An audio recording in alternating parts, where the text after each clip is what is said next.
The champagne glasses clinked around me like delicate wind chimes, a sound that should have been elegant, but only reminded me how out of place I was. I stood behind the marble bar of the Belvedere Club, polishing crystal stemware until my reflection split into 1,000 fractured versions of myself, each one looking as exhausted as I felt. The scent of expensive cologne mixed with cigar smoke hung heavy in the air, a thick perfume of wealth I'd never known and probably never would. My feet ached in the mandatory black heels, my lower back screaming from 8 hours of standing, smiling, serving. The white shirt they made us wear was starched so stiff it scraped against my collarbone with every breath. I was invisible here, just another pair of hands to pour $1,000 bottles for men in custom suits who never looked at my face, until he walked in. I felt him before I saw him, a shift in the atmosphere, like the pressure drop before a storm.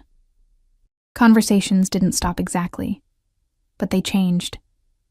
Became quieter, more careful. The manager, Marcus, straightened his tie and smoothed his vest in one nervous gesture. My eyes lifted from the glass I was polishing, and that's when I saw him. He moved through the room like darkness personified, dressed in a black suit so perfectly tailored it seemed painted onto his broad shoulders. 2 men flanked him, not walking with him but around him, their eyes constantly scanning the room with the predatory alertness of wolves guarding their alpha. The man in the center was tall, with dark hair swept back from a face that could have been carved from granite. Sharp jaw, high cheekbones, and eyes. God, those eyes. So dark they looked black in the low amber lighting. He didn't look at anyone directly, yet I felt certain he saw everything. They settled into the private booth in the corner, the one that cost more to reserve than I made in a month. Marcus himself hurried over with the bottle they always kept ready. I'd learned that much in my 3 weeks working here. Some clients were regulars, some were important, and some, like this man, were both. Emma. Marcus hissed at me, snapping his fingers. Table 7, now. My heart jumped. I'd never served the VIP section before. But I thought, Maria called in sick. You're up. Don't screw this up. His eyes were hard, worried. These men? Be professional. Be invisible. Don't speak unless spoken to. I grabbed a tray with trembling hands, loading it with the crystal tumblers and the imported vodka they'd requested. The bottle was cold and heavy, like holding a small fortune, which it probably was. My heels clicked against the polished floor as I approached their table, and I kept my eyes down, focusing on not spilling, not falling, not doing anything to draw attention. The air around their booth felt different, colder, charged with something dangerous. Gentlemen, I murmured, setting down the glasses with practiced precision. My hands were steady even though my pulse hammered in my throat. Your vodka. I began to pour, watching the clear liquid cascade into the first glass. The man to the left had a scar across his knuckles. The one on the right wore a gun. I could see the subtle bulge under his jacket. And the man in the center, I made the mistake of glancing up. His eyes met mine, and the world stopped. They were the darkest brown I'd ever seen, almost black, with an intensity that felt like being trapped in a spotlight. He didn't smile, didn't blink, just watched me with the focused attention of a predator deciding if something was prey or not worth his time. I looked away quickly, my cheeks burning, and finished pouring. Will there be anything else? My voice came out steadier than I felt. No. His voice was deep, quiet, but it carried a weight that made my spine straighten. Not American. The accent was subtle, but there. Eastern European, maybe Russian. I nodded and turned to leave, relief flooding through me. That's when I heard the voice that made my blood turn to ice. Emma? Emma fucking Rodriguez? No. No, no, no. I turned slowly, and there he was. Marcus, emerging from the hallway that led to the private dining rooms. But he wasn't alone. He was with him. Tyler. My ex-boyfriend stood there in an expensive suit I knew he couldn't afford, his arm around a blonde woman wearing more diamonds than I'd see in a lifetime. His face had that familiar smirk, the one that used to make me feel small. Holy shit, it is you, Tyler laughed, but it wasn't a kind sound. Wow. Serving drinks now? I heard you were struggling, but damn. The blonde woman giggled, pressing closer to him. Is this the one you told me about? The waitress? Bartender, actually, Tyler corrected, his eyes raking over me with cruel amusement. Well, barely. What happened, Emma? I thought you were going to make something of yourself. Nursing school, wasn't it? My face burned. The few other patrons had gone quiet, watching. I felt their stares like brands on my skin. I'm working, I said quietly, trying to maintain some dignity. Excuse me. Working, he repeated mockingly. Right. While I'm closing million-dollar deals, guess we both made our choices. I tried to walk past him, but he stepped into my path, close enough that I could smell the whiskey on his breath. You know what's funny? His voice dropped lower, mean. I always knew you'd end up like this. Too proud to ask for help. Too stubborn to admit when you're drowning. How's your mom doing, by the way? Still sick? That must be expensive. Something sharp twisted in my chest. He knew exactly where to cut. Move, I whispered. Or what? He leaned in, and I could see the malice in his eyes. You'll report me to your manager, please? My firm represents half the owners of this place. You think they'll choose you over me? Tyler, come on. The blonde tugged at his arm, looking uncomfortable. Let's just go. But he wasn't done. He never could resist twisting the knife. You'll pay for ignoring me, he said, his voice cold and sharp. For all those times you hung up on me, for blocking my number, for thinking you were too good for me when you're nothing but... That's enough. The voice came from behind me, quiet as a blade sliding from its sheath. I turned. The man in the black suit had stood. He wasn't particularly tall, maybe 6 feet, but he seemed to fill the entire room. His 2 guards had also risen, their hands moving inside their jackets. The temperature in the club dropped 10 degrees. This is a private conversation, Tyler said, but his voice had lost some of its confidence. You were leaving. It wasn't a question. The man's dark eyes never left Tyler's face, and there was something in that gaze that made my ex-boyfriend go pale. Now. Marcus appeared from nowhere, his face sheet white. Mr. Volkov, I apologize for the disturbance. I'll have them removed immediately. Volkov. The name meant something. I could see it in the way everyone else had gone silent, the way Marcus was practically trembling. Tyler's girlfriend was already backing away, pulling at his sleeve. Tyler, we should go. But Tyler's pride wouldn't let him. Listen, I don't know who you think you... Volkov moved. Not fast, but with the certainty of someone who never worried about resistance. He closed the distance between them in 2 steps, and suddenly Tyler was against the wall, Volkov's hand around his throat, not choking him, just holding him there with casual, terrifying strength. You will apologize to the young woman, Volkov said quietly. Then you will leave, and you will never speak to her again. Do you understand? Tyler's face had gone from red to purple. He nodded frantically. Volkov released him. Tyler nearly collapsed, gasping, his girlfriend catching his arm. They stumbled toward the exit, Tyler throwing one last hateful glance over his shoulder, not at Volkov, but at me. The look promised retribution somehow.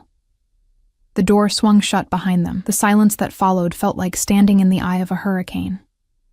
Volkov turned to me. Up close, I could see the faint scar that ran along his jawline, the slight gray at his temples. He was older than I'd first thought, maybe late 30s, and there was something in his face that spoke of violence witnessed and committed. Are you all right? He asked. My mouth was dry.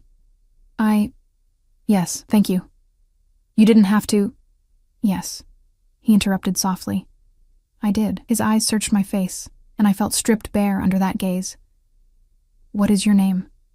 Emma. Emma Rodriguez. Emma. He repeated it slowly, like tasting wine. You will no longer work behind the bar tonight. Marcus. He didn't raise his voice, but the manager practically teleported to his side. Miss Rodriguez will serve my booth exclusively. Double her pay for tonight. Of course, Mr. Volkov. Right away. That's not necessary, I started to protest, but Volkov's eyes found mine again.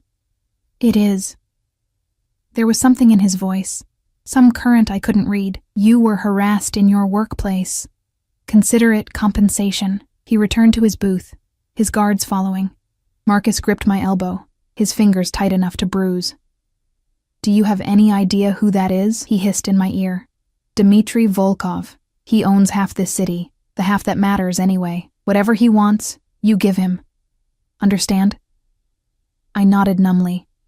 For the next 2 hours, I served Volkov and his associates. They spoke in low voices, sometimes in Russian, sometimes in English so accented I could barely understand. Business talk, numbers, names I didn't recognize. I kept the glasses full, removed the empty plates of food they barely touched, and tried to be invisible like Marcus had instructed, but I felt Volkov's eyes on me constantly. Not leering, nothing like Tyler's entitled gaze. This was different. Assessing. Curious. Like I was a puzzle he was trying to solve. When the club finally began to close, Marcus handed me an envelope. Inside were bills. $100 bills, more than I made in 2 weeks. "Mr. Volkov's tip," Marcus said. His expression was worried. "Emma, be careful. Men like that. They don't do things without reason." I clutched the envelope, thinking of my mother's medical bills, the rent that was overdue, the nursing school dreams I'd had to put on hold. This money could buy me breathing room. It could buy me time. I was just doing my job, I said. "With men like Dmitry Volkov," Marcus replied quietly. "Nothing is ever that simple." I left through the back entrance, my coat wrapped tight against the November cold. The alley was dark, lit only by a single flickering streetlight. My old Honda was parked at the far end, and I hurried toward it, my breath clouding in the freezing air. I was fumbling for my keys when I heard the footsteps behind me. My heart stopped. I spun around, and there, emerging from the shadows near the club's entrance, was Tyler. His suit was rumpled, his tie loosened, and his eyes held a fury that made my stomach drop. "Did you think that was funny?" he snarled, advancing on me. "Embarrassing me like that? Getting your new boyfriend to threaten me?" "Tyler, go home. You're drunk. You'll pay for this, Emma. I told you that. You'll fucking pay." He was close now. Too close. And I could smell the alcohol coming off him in waves. I backed up against my car, my keys clutched like a weapon in my fist. "I'll make sure everyone knows what you really are," he continued, his voice rising. "A gold-digging little—" The black SUV appeared so silently, it seemed to materialize from nothing. It rolled to a stop between us, the door opening before it had fully halted. Volkov stepped out, and the 2 guards I'd seen earlier were suddenly there too, appearing from the shadows like ghosts. Tyler's face went white. "I thought we had an understanding," Volkov said, his voice carrying that same quiet menace from earlier. "You were to leave. You were never to speak to her again. I was just— Dmitry." I jerked in surprise. One of the guards had spoken, his tone urgent. He was holding a phone, showing the screen to Volkov. I couldn't see what it displayed, but Volkov's expression hardened into something that made my blood run cold. He looked at Tyler, then at me, then back at the phone. "Put him in the car," Volkov said quietly. The guards moved with practiced efficiency. Tyler didn't even have time to scream before they had him in the back of the SUV, the door closing with a decisive thunk. Then Volkov turned to me. "Miss Rodriguez," he said, "get in your car, lock the doors, drive straight home. Do not stop. Do you understand? What are you going to do to him?" My voice was barely a whisper. "Nothing he doesn't deserve." His eyes met mine, and in them I saw something ancient and merciless. "But that is not your concern. Go. Now." I should have argued, should have protested, but some primitive part of my brain recognized a predator when it saw one, and every instinct screamed at me to obey. I got in my car with shaking hands, started the engine, and drove. In my rearview mirror, I watched the black SUV pull away in the opposite direction, carrying Tyler into the darkness. My hands were trembling so hard I could barely grip the steering wheel. What had I just witnessed? What had I just become part of? When I finally made it home to my tiny studio apartment, I locked the door, slid the deadbolt, and stood in the darkness trying to breathe. My phone buzzed. An unknown number. The message was simple. "You are safe now. Sleep well. DV." I stared at those words until my vision blurred. Safe. From what? From Tyler? Or from something far worse that I'd accidentally stumbled into? I didn't sleep that night.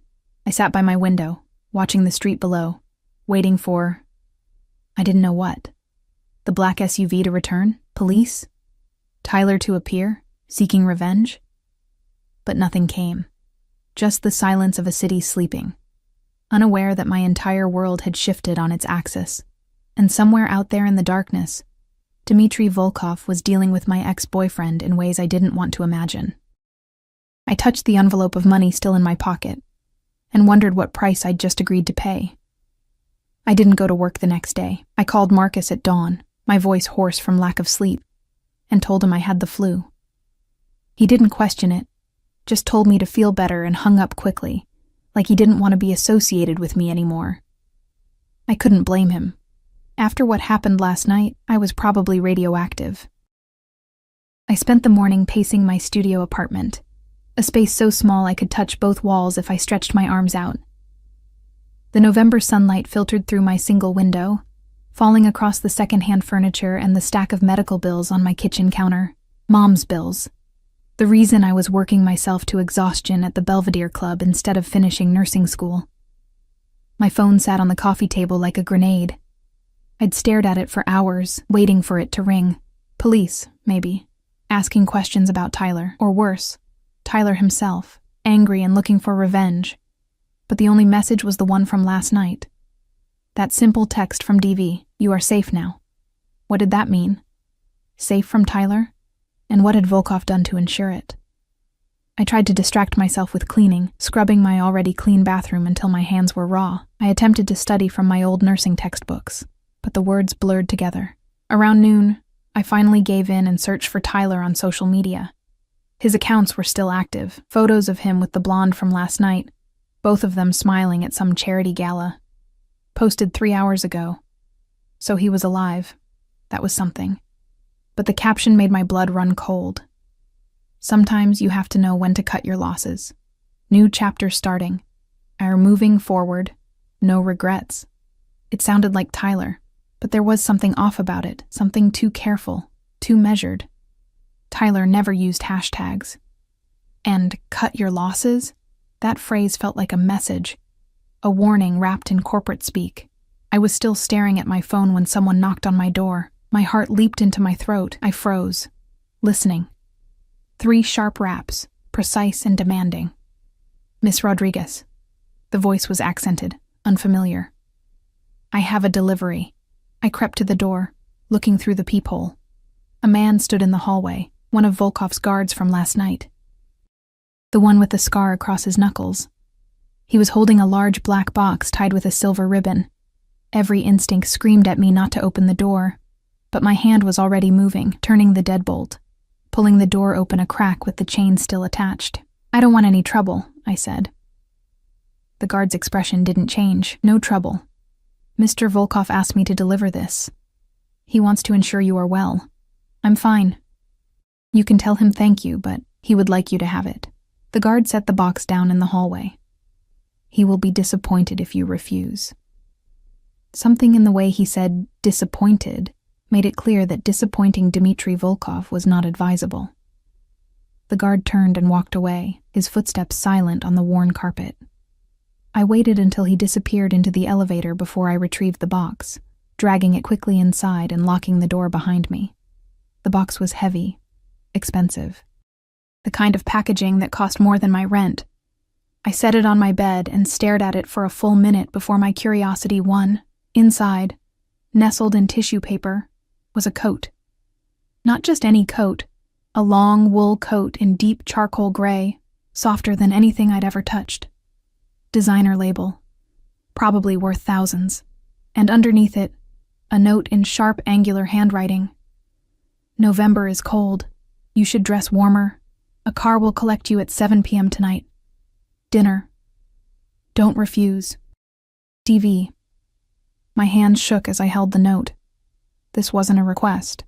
The phrasing was polite, but the intention was clear.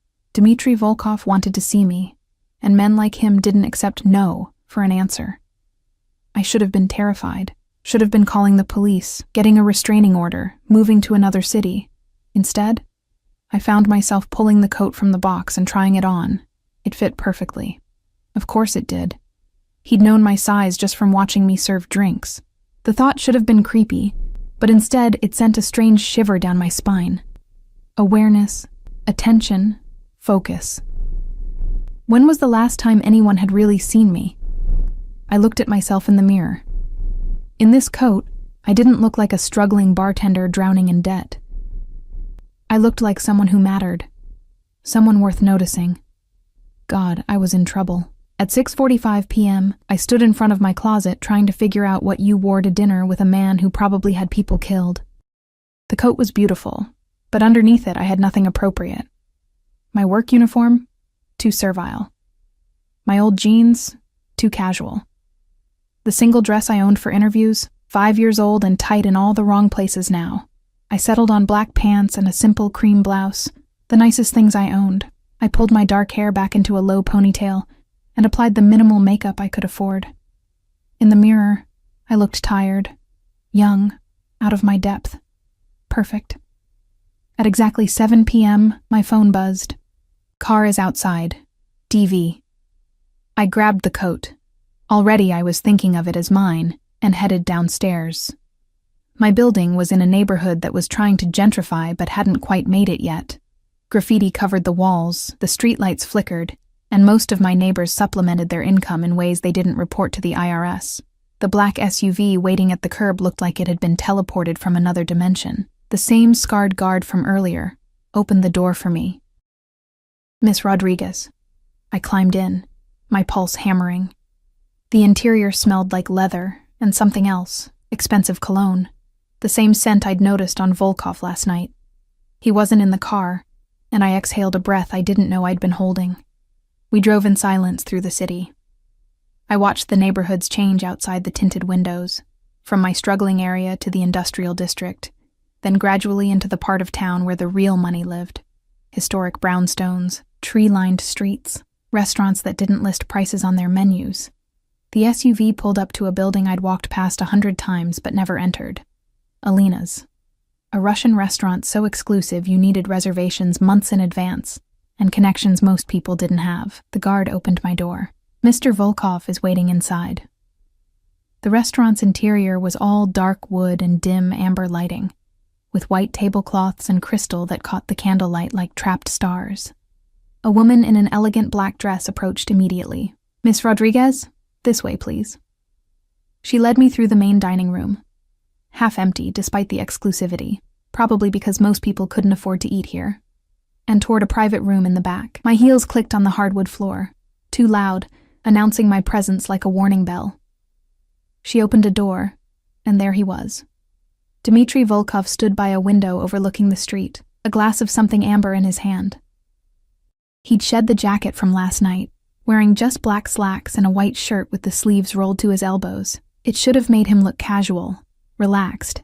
Instead, it only emphasized the coiled power in his frame, the broad shoulders, the muscled forearms marked with scars I could see even from across the room. He turned when I entered, and those dark eyes found mine immediately. Emma. My name and his accent sounded like something foreign and beautiful. Thank you for coming. Did I have a choice? The words came out before I could stop them. A slight smile touched his lips, the first I'd seen from him. It didn't make him look friendlier. If anything, it made him look more dangerous. Everyone has choices, he said quietly. Some are simply easier than others. Please, sit. The table was set for two, with enough silverware that I wasn't sure which pieces to use. Volkov moved to pull out my chair, a gesture so old-fashioned it startled me. I sat, and he took the seat across from me, close enough that I could see the gold flecks in his dark eyes. The coat fits well, he observed. You shouldn't have sent it. I can't accept. You already have. He lifted his glass, took a slow sip. Do you like wine, Emma, or would you prefer something else? I don't understand what this is. I gripped the edge of the table, needing something solid to anchor me. Last night you helped me. I'm grateful. But this...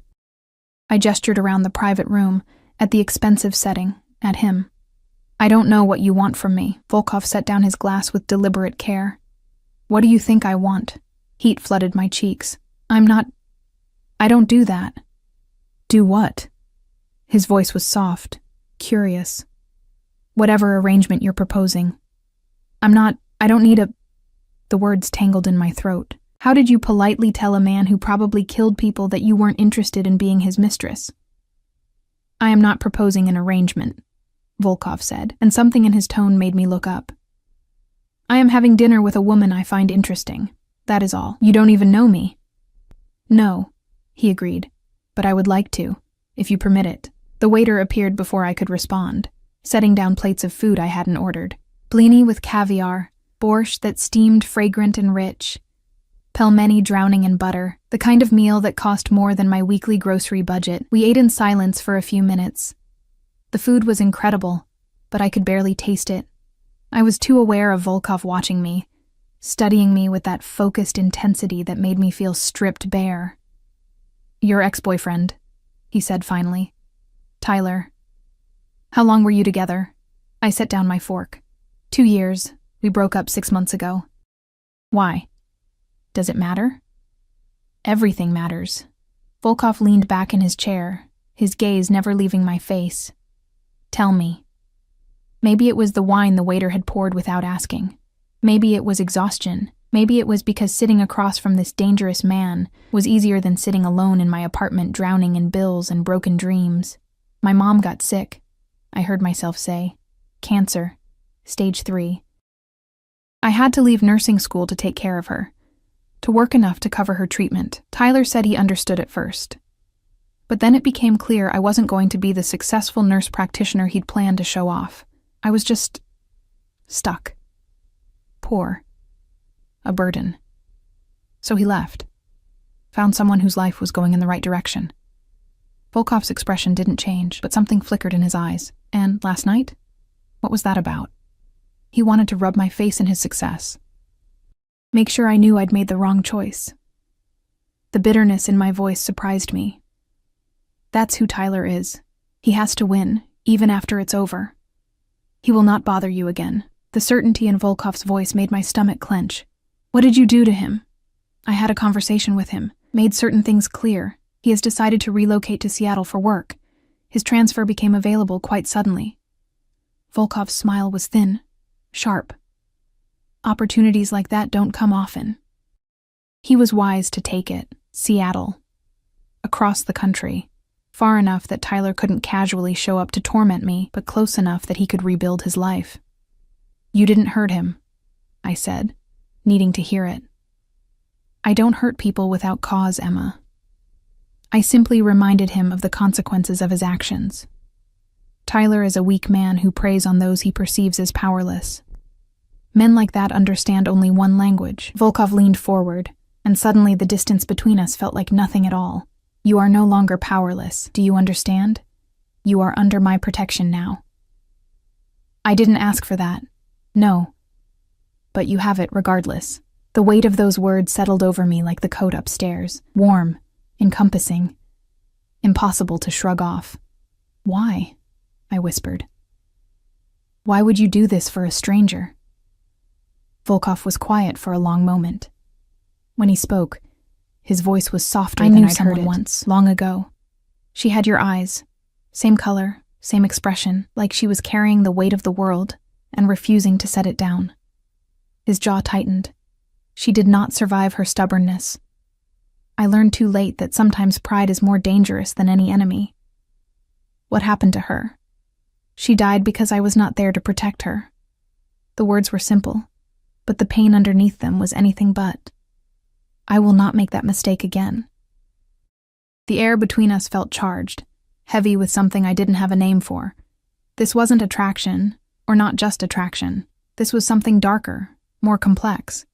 Obsession, maybe, or recognition. Like we were two broken pieces that happened to fit.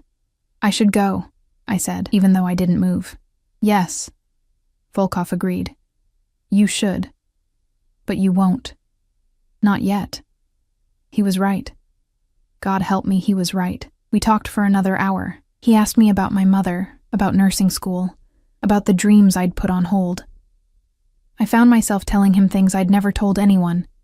How scared I was, how tired, how sometimes I lay awake at night wondering if this was all there was to my life. Struggling, surviving, never quite drowning but never swimming either. Volkov listened with absolute attention, like my words were the only thing that existed in his world, and when I finally ran out of things to say, he told me his own story, or pieces of it, fragments that formed an incomplete picture. He'd come to America 15 years ago with nothing, built an empire from blood and violence and ruthless business sense, lost people along the way, made enemies, made worse choices. And now he sat at the top of a world he'd conquered, surrounded by money and power and fear. And he was so fucking lonely he'd invited a broke bartender to dinner just to hear her voice. He didn't say that last part, but I heard it anyway, in the spaces between his words.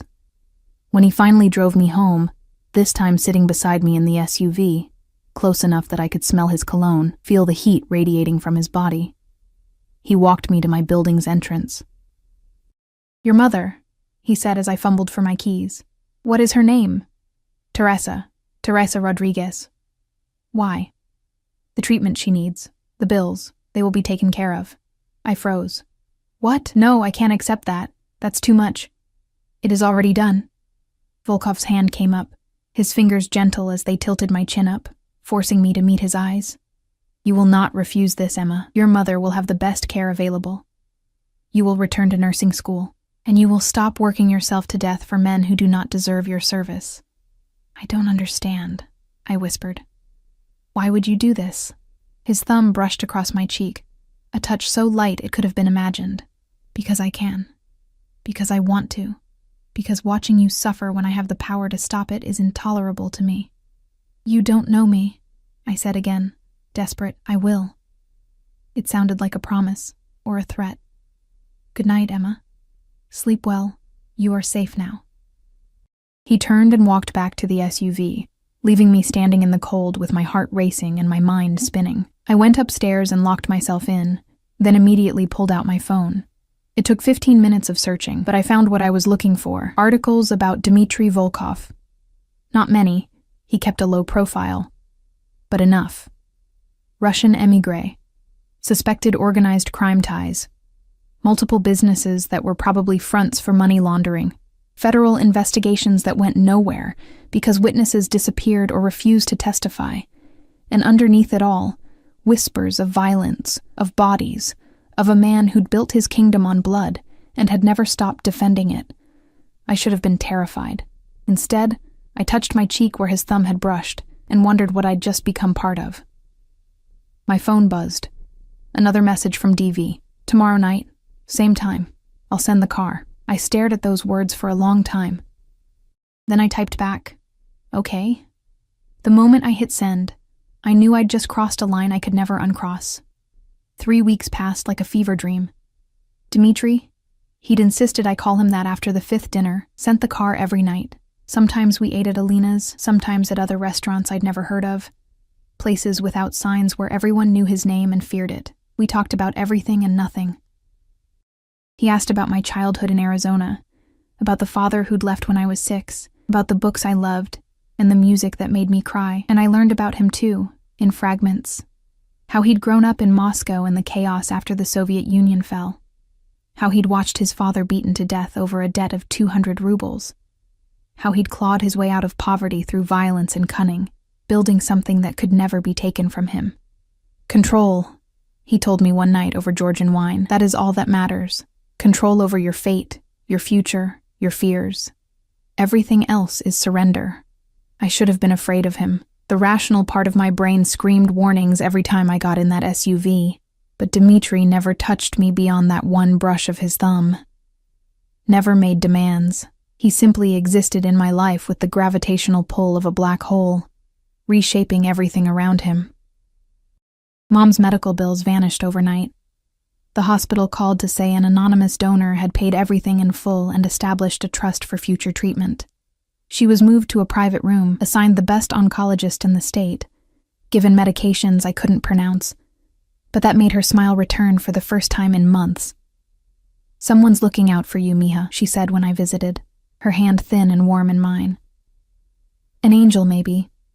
I didn't tell her about Dimitri. How could I explain that my angel wore black suits and had men who killed on his orders? Marcus called me into his office at the Belvedere Club after my third missed shift.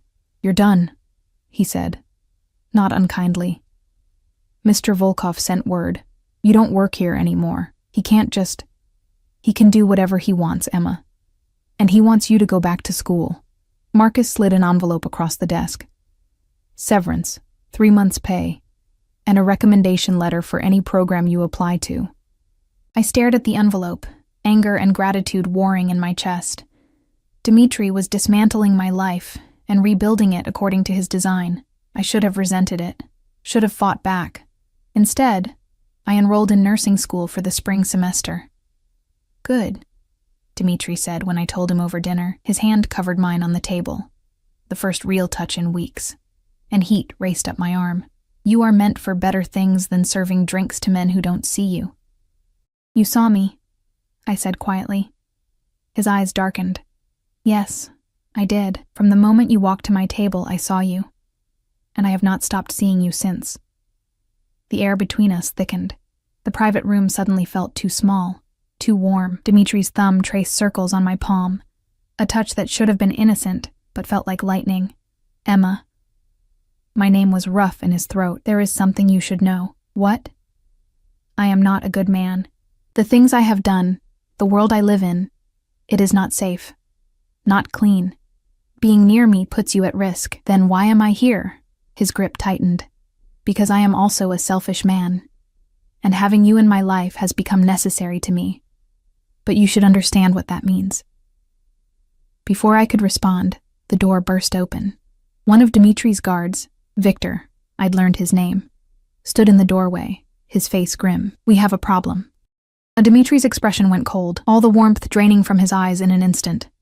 He stood, releasing my hand. "What kind of problem?" "Sergei's nephew. He's here, demanding to speak with you." Something flickered across Dimitri's face. Anger, yes, but also calculation. "Where?" "Main dining room. He brought 4 men. Armed." My heart stopped. "Armed. Dimitri, stay here." His voice was steel. "Victor will remain with you. Do not leave this room. Do you understand?" I nodded, throat tight.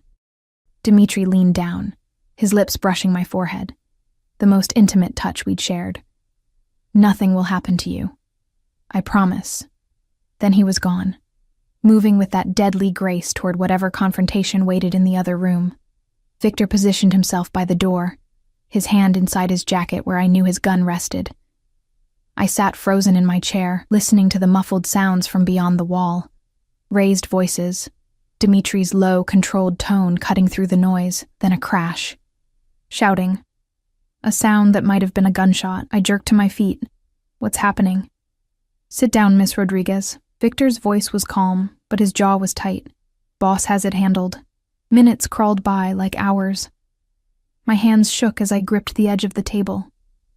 This was the reality of Dimitri's world, violence simmering beneath every surface, always one wrong word away from explosion. Finally, the door opened.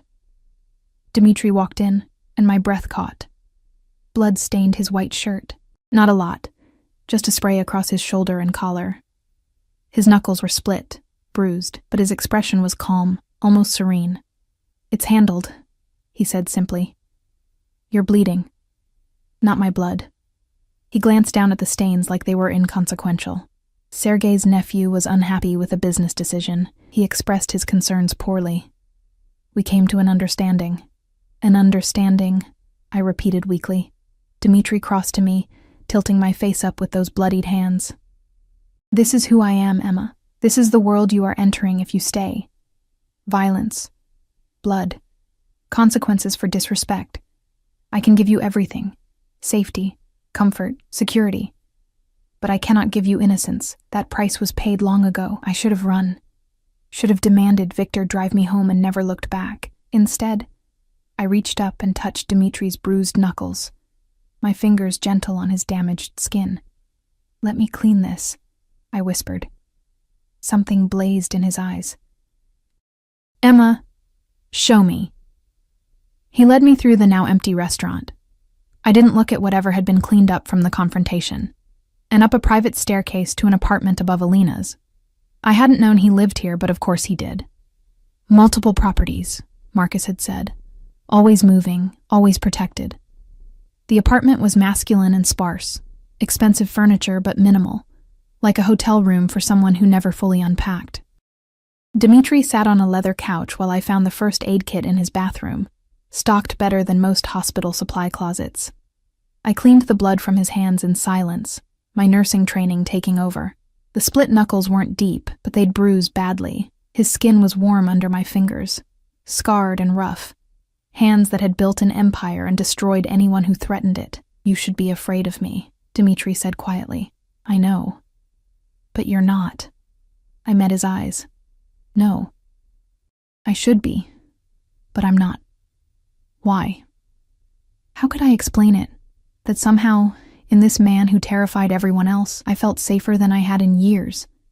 That his protection felt like coming home to something I hadn't known I was missing. Because you see me, I said finally. Really see me. Not what I could be or should be, just me, and I see you too. The violence, the darkness, all of it. And it doesn't scare me the way it should. Dimitri's hand came up, cupping my face with a tenderness that contradicted everything he was. You are dangerous to me, Emma Rodriguez. More dangerous than any enemy I have faced. Why? Because you make me want things I cannot have. A normal life. A woman who looks at me without fear. A future that is not built on blood. His thumb traced my lower lip.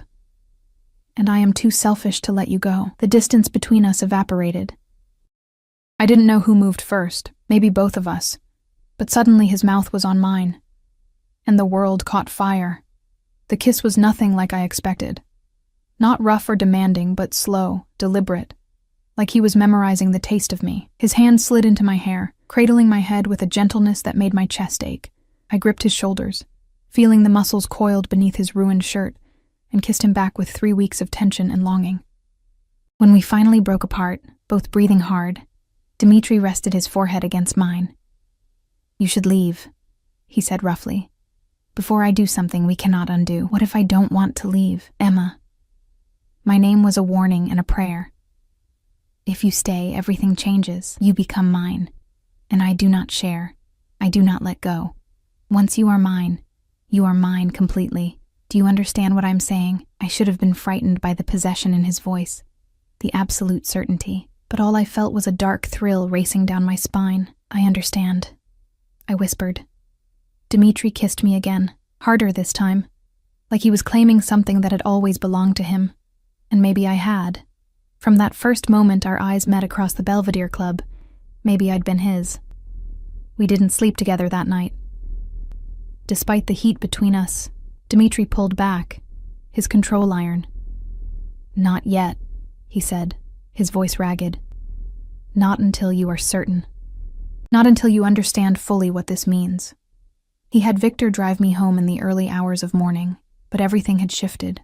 The air felt different. I felt different. Like I'd stepped through a door and found myself in another life entirely. Over the next week, I learned what it meant to be under Dmitri Volkov's protection and his obsession. Men appeared outside my apartment building. Guards, watching.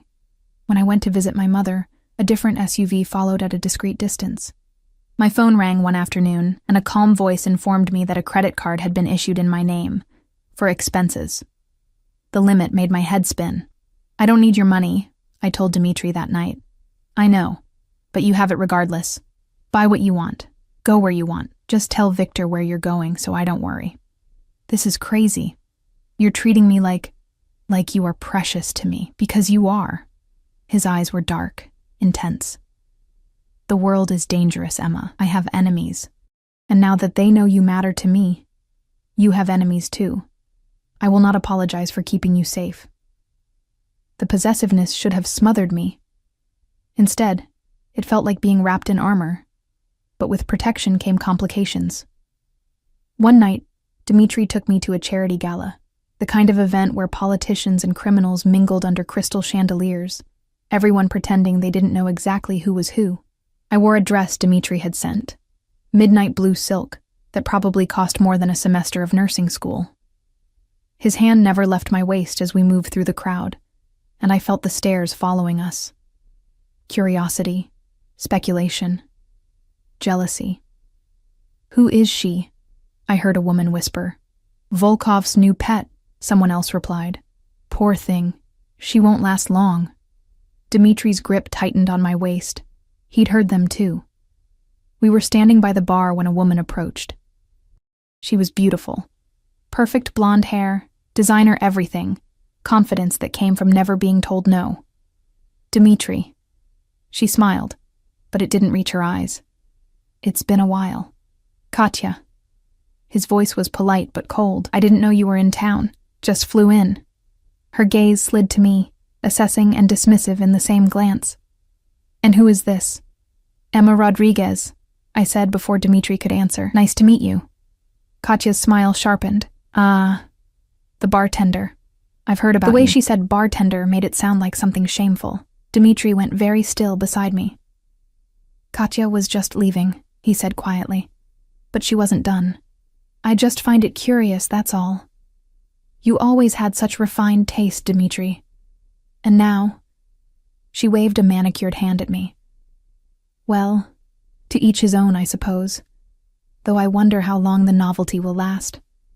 The words hit like slaps. I felt my face burn, all the old insecurities rising. I was out of place here, and everyone knew it. Dimitri moved faster than I'd ever seen him. One moment he was beside me, the next he had Katya by the arm.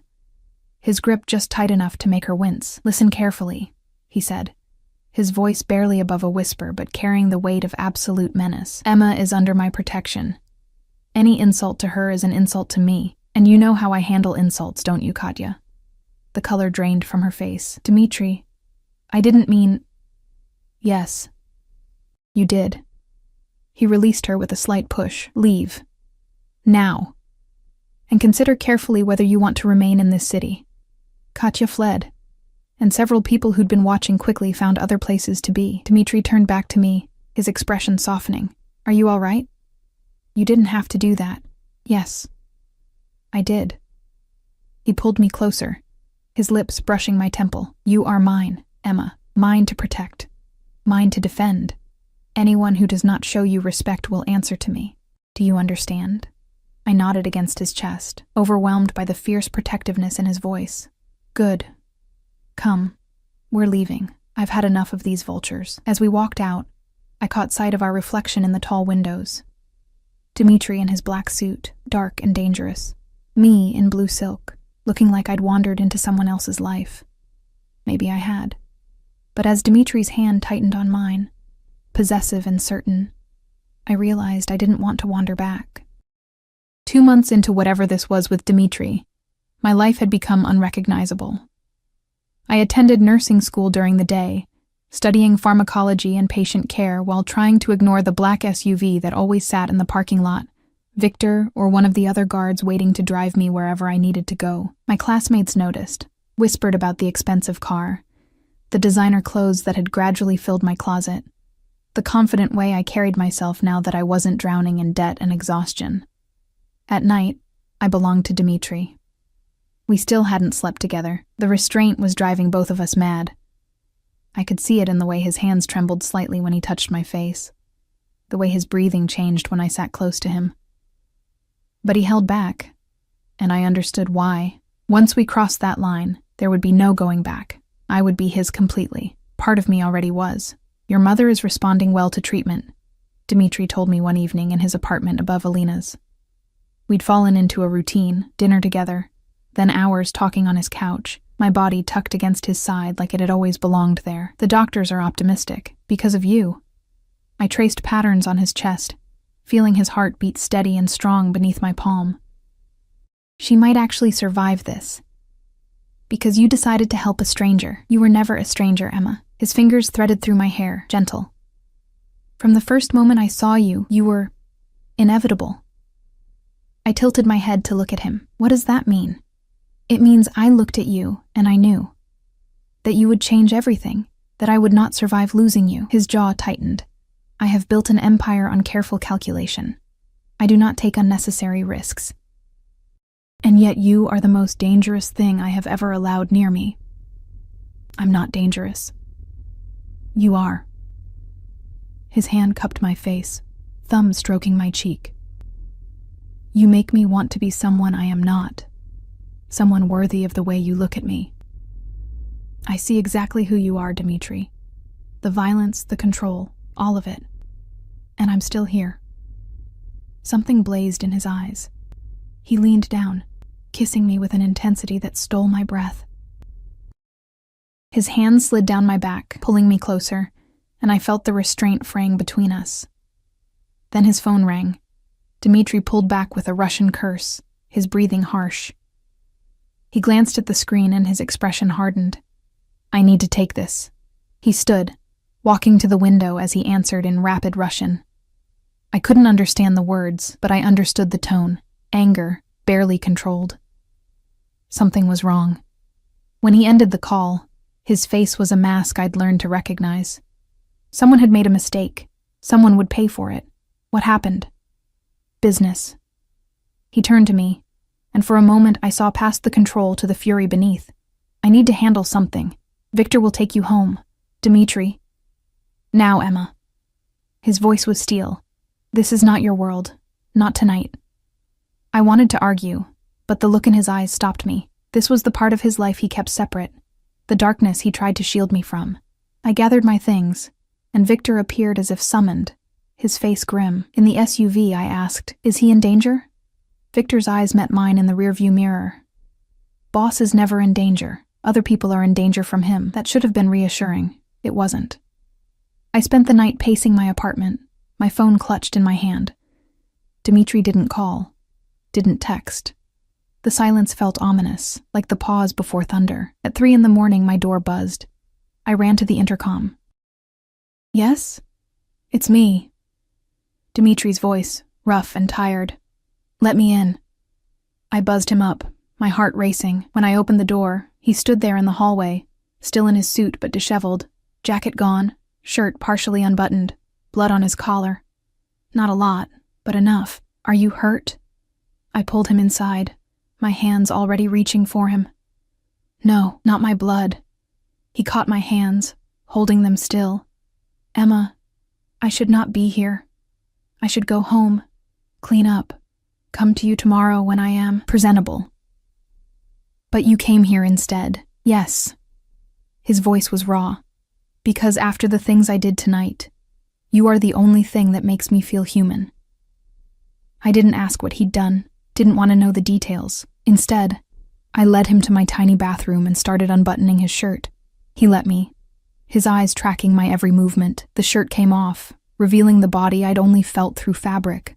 Scarred, muscled, marked by a life of violence. I cleaned the blood from his skin with a warm washcloth, my touch gentle on old wounds and new bruises. Emma. My name was a warning. If you continue touching me like that, then what? I looked up at him, seeing the barely leashed hunger in his eyes. What will you do, Dimitri? I will stop being a gentleman. I will take what I have wanted since the moment I saw you, and I will not let you go after. My heart hammered. Maybe I don't want you to be a gentleman anymore. Something snapped in his control. He grabbed me, lifting me onto the bathroom counter, his mouth crashing into mine with desperate hunger. His hand slid under my shirt, hot on my skin, and I wrapped my legs around his waist, pulling him closer. Are you certain? He growled against my lips. Once we do this, you are mine, completely. Irrevocably. No going back. I'm already yours, I whispered. I have been since you first looked at me. We barely made it to my bed. I woke to sunlight streaming through my window and the warmth of Dimitri's body beside me. He was still asleep, his face relaxed in a way I'd never seen. Looking younger, almost peaceful. The sheets tangled around his waist, revealing the map of scars across his chest and back. I traced one long scar along his ribs, wondering what violence had left that mark. His eyes opened, instantly alert, then softened when they found me. Good morning. Hi. I felt suddenly shy, which was ridiculous after last night. Dimitri's hand cupped my face, his thumb stroking my cheek. Do you have regrets? No. Do you? Never. He pulled me against his chest, his arms wrapping around me like I was something precious. You are mine now, Emma, in every way that matters. Possessive much? With you? Always. His lips brushed my forehead. I told you what I am. I do not share. I do not let go. You belong to me now. Instead, the words should have frightened me. They sent warmth flooding through my chest. And do you belong to me? I have since the beginning, even when I was fighting it. His grip tightened. You have ruined me for anyone else. There is only you.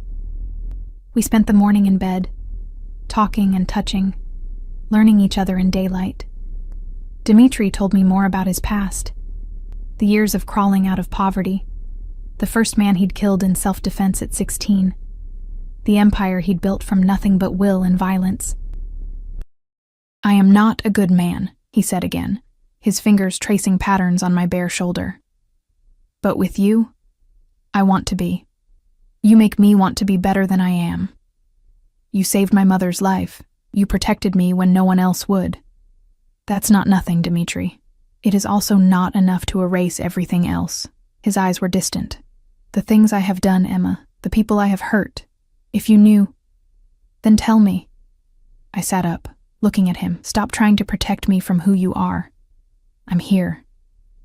I chose this. Tell me the truth. So he did. He told me about the businesses, some legitimate, most not. The money laundering, the protection rackets, the gambling operations that stretched across 3 states. He told me about rivals he'd eliminated, witnesses who'd disappeared, the careful balance of violence and restraint that kept his empire intact. I have blood on my hands that will never wash clean, he finished. And I will have more before this is done. There are people who want what I have, who will try to take it. And I will stop them, whatever it takes. I should have been horrified, should have gotten dressed and walked away from this man who spoke about murder like it was business. Instead, I kissed him. Thank you for telling me the truth. You are not afraid. I'm terrified, I admitted. But not of you, of losing you, of this world you live in taking you away from me. That will not happen. His voice was iron certainty. I have survived worse than anything my enemies can do. And now, I have a reason to be even more careful. What reason? You. He pulled me back down beside him. Everything I have built, everything I am. It means nothing if I am not here to protect you. So I will be careful. I will be smart. And I will eliminate any threat before it reaches you. My phone rang, shattering the moment. I grabbed it from the nightstand, my mother's number. Mom. Mija. Her voice was bright, stronger than I'd heard in months. The doctor just left. The scans came back. The tumor is shrinking. Emma, it's working. The treatment is actually working. Tears stung my eyes. Mom, that's amazing. I know. I can't believe it. After everything, I thought I was going to die, Emma. I really did. But now I might actually get to see you graduate nursing school. Maybe even meet someone special. Give me grandchildren. She laughed. The sound pure joy. I'm rambling. I'm just so happy. We talked for another 10 minutes, her excitement infectious. When I finally hung up, I was crying and smiling at the same time. Dimitri wiped my tears with his thumb. Good news? The treatment is working. She's going to be okay. Because of you. I kissed him, pouring everything I felt into it. You gave me my mother back. I would give you the world if you asked for it. He said it simply, like it was fact. Everything I have is yours. I just want you. You have me, completely. We stayed in my apartment all day, ignoring the outside world. Victor called once. Dimitri answered in Russian, said something sharp, then turned off his phone. What did you tell him?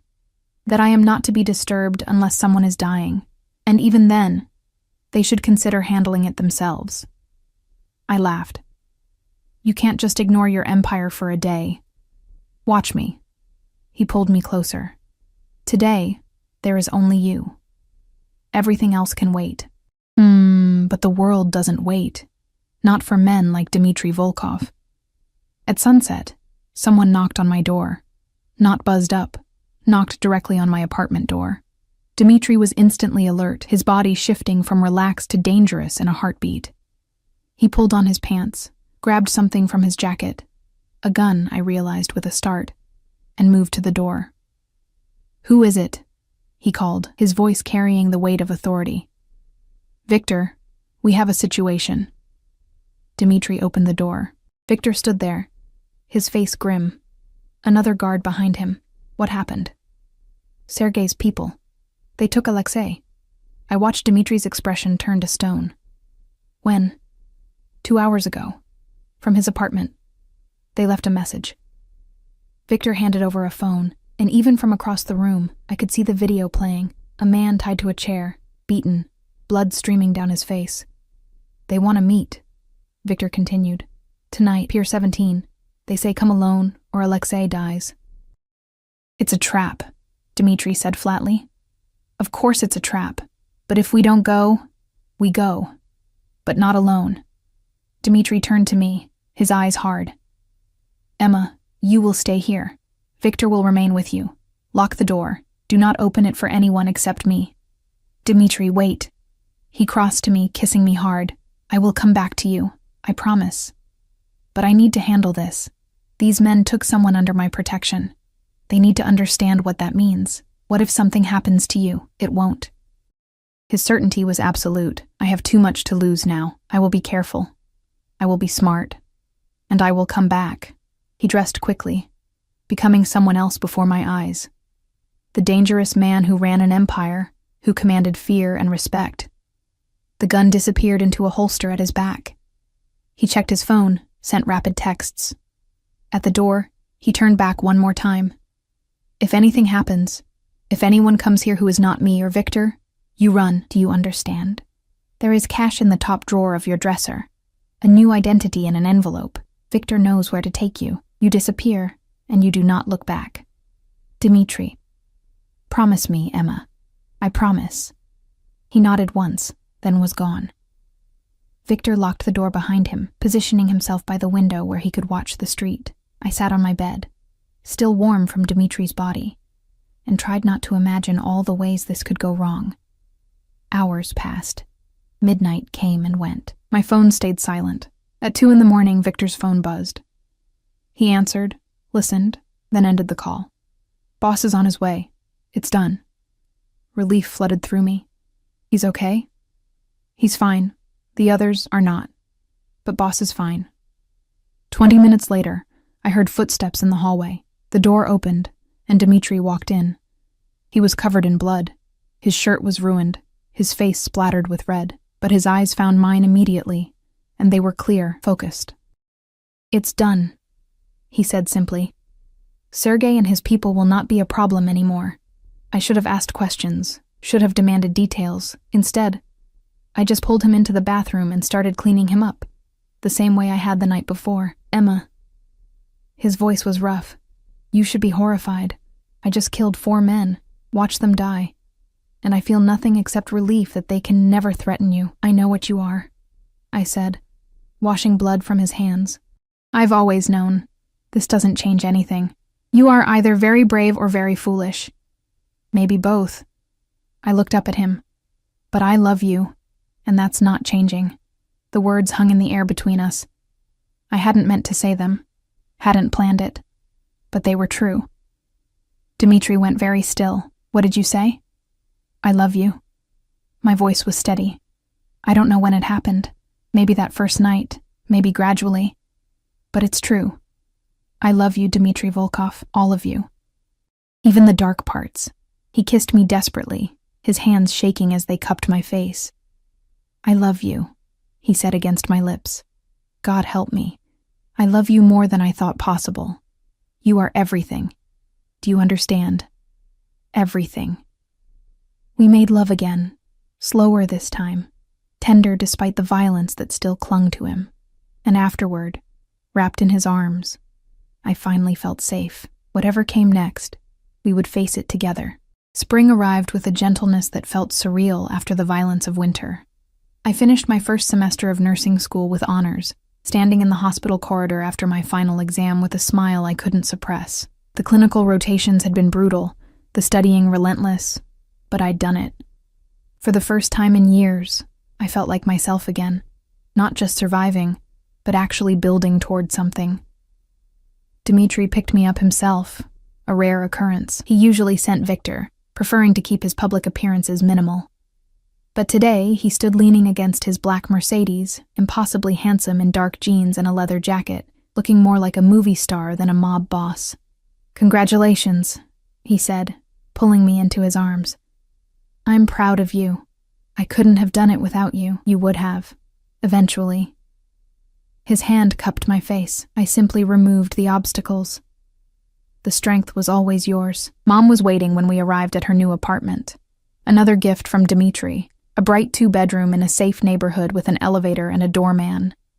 She looked healthy, her hair growing back in silver curls, her smile reaching her eyes again.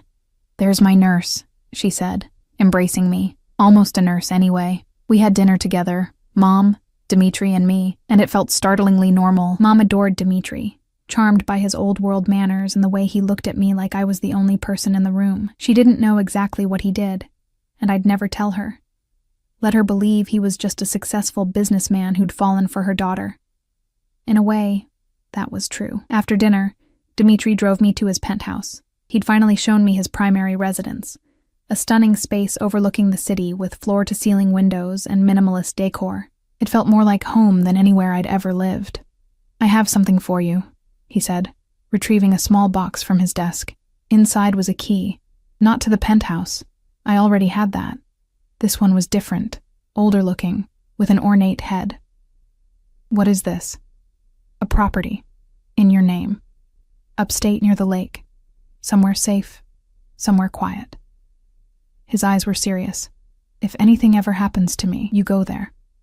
Everything you need is already in place. Money, documents, security. You'll be protected." "Dmitri, don't talk like that. I must." He closed my fingers around the key. "My world is dangerous. I have enemies who would hurt you to hurt me. I need to know you have a way out, that you'll survive, even if I don't. Nothing is going to happen to you. Promise me anyway. Promise me that if something happens, you'll go. You'll live. You'll finish nursing school and help people and be everything you're meant to be." The intensity in his voice frightened me. "What aren't you telling me?" He was quiet for a long moment, standing at the window looking out over the city he controlled. "There's a war coming. I've managed to avoid it for months. But it's inevitable now. The Italians want my territory. The Russians back home want me to return what they say I stole, and the FBI has a new task force specifically targeting me." My stomach dropped. "What does that mean?"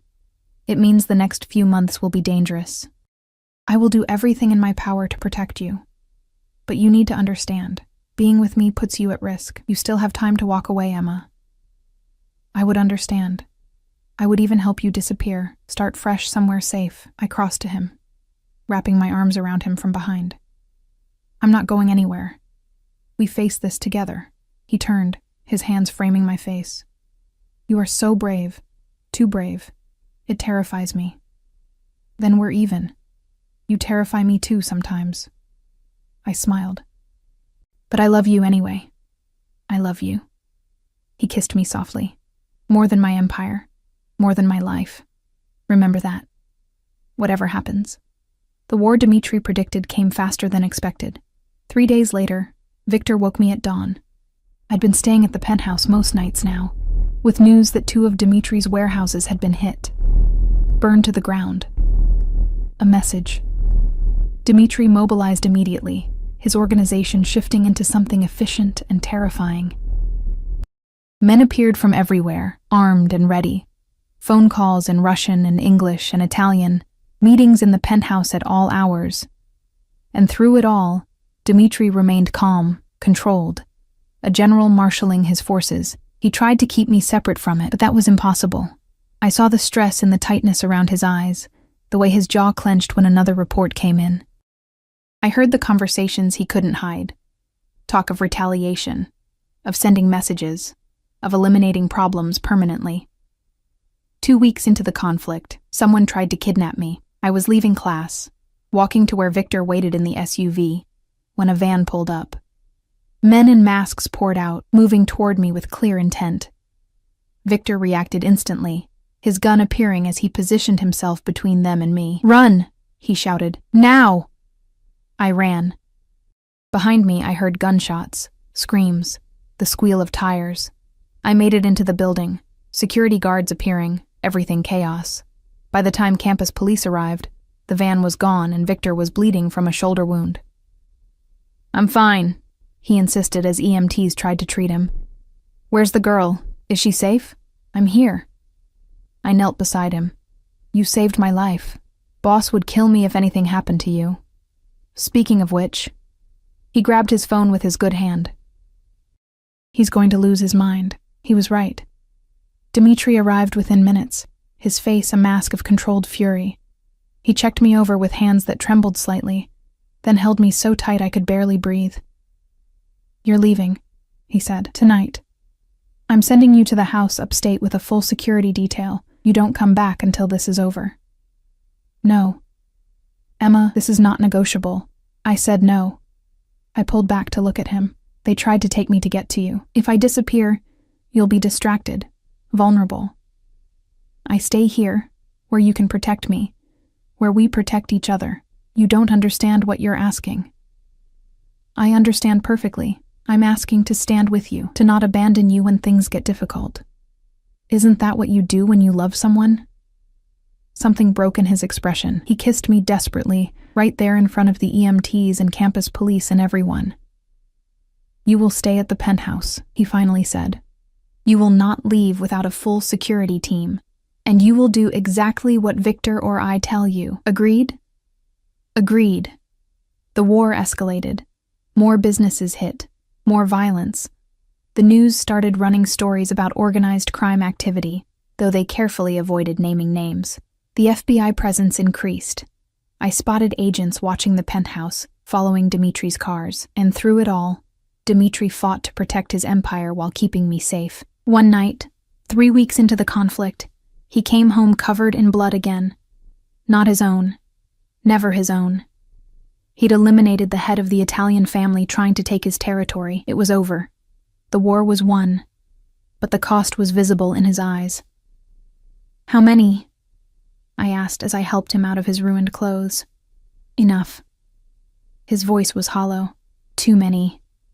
I held him that night while he slept fitfully, his body tense even in rest. This was the reality of loving Dmitri Volkov. The violence, the nightmares, the blood that never quite washed clean. But it was also the fierce protection, the unwavering loyalty, the love that consumed everything. 2 months later, the FBI task force was quietly disbanded. I never knew what Dimitri did to make that happen. Bribes, blackmail, threats. And I didn't ask. Some things were better left unknown. Summer arrived with heat and humidity that made the city shimmer. I finished another semester of nursing school, now halfway to my degree. Mom's cancer remained in remission.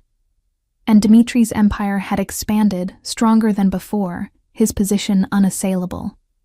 We were having dinner at Alina's, our place where it had all begun, when Dimitri reached across the table and took my hand. "I have something to ask you," he said. My heart stuttered. "Okay." "This life I live, it will never be completely safe. There will always be threats, always be dangers. I cannot promise you peace or normalcy. But I can promise you this: I will love you until my last breath. I will protect you with everything I have. And I will spend every day trying to be worthy of the way you look at me." He pulled out a small velvet box, opening it to reveal a ring, a single diamond, simple and perfect, surrounded by smaller stones that caught the candlelight. "Marry me, Emma. Be my wife. Let me give you my name, my protection, everything I am. I know I'm asking you to accept a dangerous life, but yes." I didn't let him finish. "Yes, I'll marry you." The smile that broke across his face transformed him, making him look younger, happier, almost innocent. He slid the ring onto my finger, perfect fit, of course, and kissed me across the table while the restaurant staff pretended not to watch. "You have made me the happiest man alive," he murmured against my lips. Good, because you've made me the happiest woman. We were married 3 months later in a small private ceremony. Mom was there, healthy and radiant. Victor stood as Dimitri's best man, his shoulder healed, his loyalty unshakable. A handful of Dimitri's most trusted people attended, along with a few of my nursing school friends who thought they were attending the wedding of a successful businessman and his nurse fiancée. Let them think that. The truth was more complicated, darker, more beautiful than they could imagine. Dimitri had asked a priest he trusted to perform the ceremony, Russian Orthodox, all incense and ancient prayers. When we exchanged vows, his voice was steady, certain. I take you, Emma Rodriguez, to be my wife. I promise to protect you, to cherish you, to love you, until death takes me. You are mine, and I am yours, for all the days I have left. I take you, Dmitri Volkov, to be my husband, I replied, my voice strong despite the tears streaming down my face. I promise to stand with you, to love you, to accept all that you are. You are mine, and I am yours, forever. The ring he slid onto my finger matched the engagement ring, his mark, his claim, his promise. When the priest pronounced us married, Dmitri kissed me like I was the air he needed to breathe.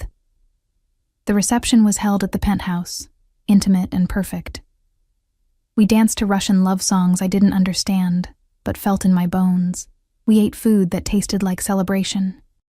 And when it was finally over, when everyone had left and we stood alone in our home overlooking the city, Dmitri pulled me close.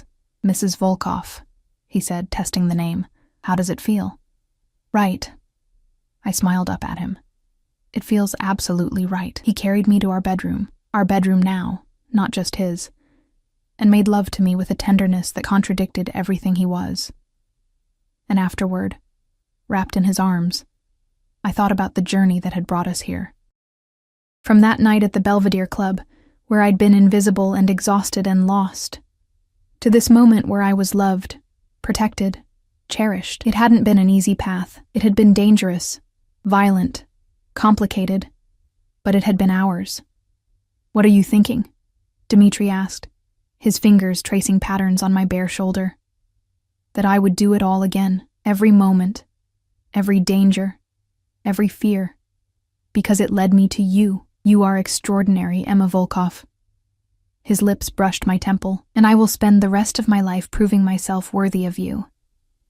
You already have. 6 months later, I graduated from nursing school. Dmitri sat in the audience, pride evident in every line of his face. Mom was beside him, healthy and beaming, and when they called my name, I walked across that stage knowing I'd earned it. Not just the degree, but the life I'd built. I started working at the hospital where Mom had been treated, specializing in oncology. It felt right, helping people the way Dimitri's money had helped my mother, giving back, making a difference. Dmitri scaled back some of his more dangerous operations, focusing on legitimate businesses. He was never going to be fully clean. That wasn't possible with his past. But he was trying. For me. For the future we were building together. 2 years after we married, I found out I was pregnant. I told Dmitri on a quiet Sunday morning, just the two of us in the penthouse. He'd been reading the newspaper, his reading glasses perched on his nose. A rare domestic moment. I set the positive pregnancy test on the table beside his coffee. He stared at it for a long moment, his expression unreadable. Then he looked up at me, and I saw tears in his eyes for the first time since I'd known him. A baby, he whispered. We're having a baby. Are you happy? He pulled me into his lap, holding me like I might disappear. Happy doesn't begin to describe it.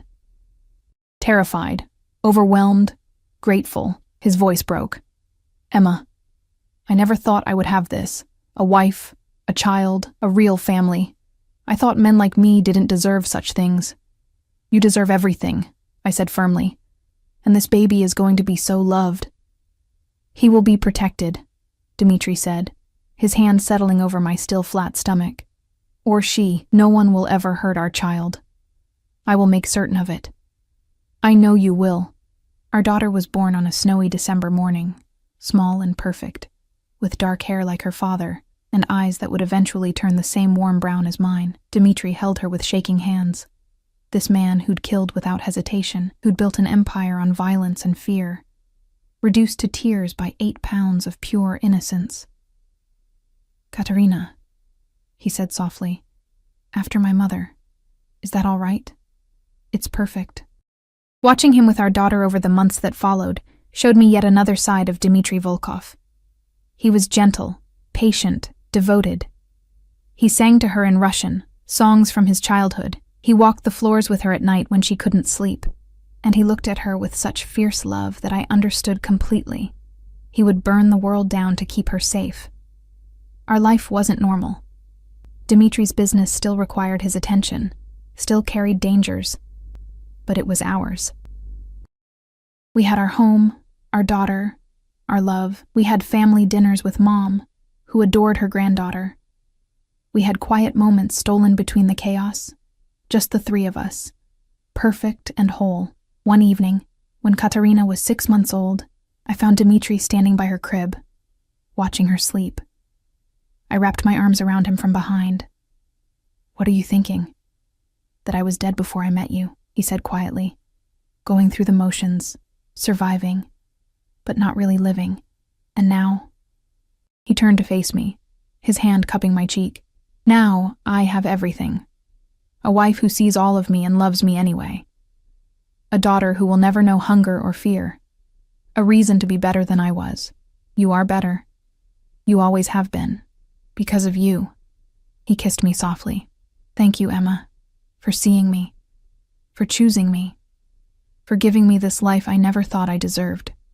We chose each other," I corrected. "That's how love works." Standing there in the nursery, our daughter sleeping peacefully, the city lights twinkling beyond the windows, I thought about how far we'd come.